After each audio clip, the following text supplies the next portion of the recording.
Next opponent, please. My name is Dr. Tapper, 16909 Burke Street, Omaha, Nebraska. Again, my name is Dr. Tapper, and I am no stranger to you as this is my third time here addressing the regulations and mask mandates.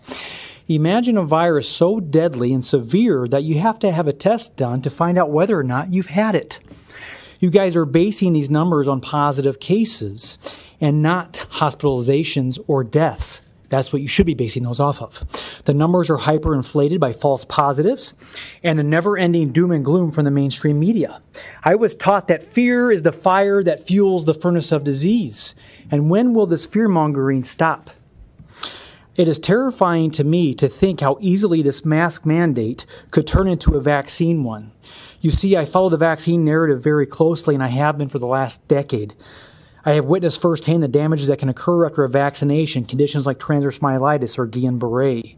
I have met many families that have lost a child to vaccine injury. Injuries are real and not rare. The companies that lie and gaslight these poor families are the same companies and organizations that feed you and the public this corona propaganda. Last year, the World Health Organization stated that the greatest threat to our health is people who refuse vaccinations. Shortly after that, the ACIP for the CDC stated that they cannot force vaccinations, but they could force compliance. How are they going to do that? I don't wear a mask anywhere I go. And the public shaming that occurs is beyond humiliating. I have been refused business, and on some occasions I couldn't enter the store. If the mask mandate turns into a vaccine mandate, you will not be allowed to go back to work, earn a paycheck, renew your driver's license, or function in everyday society without proof of the vaccination. We had draconian bills sweeping the nation last year coming after our medical freedoms. And then the coronavirus came. The Trojan horse to implement this tyrannical agenda. I believe this to be spiritual and psychological warfare on the people. The rate of suicide is the highest it ever has been in human history. More people have died this year of suicide than from corona.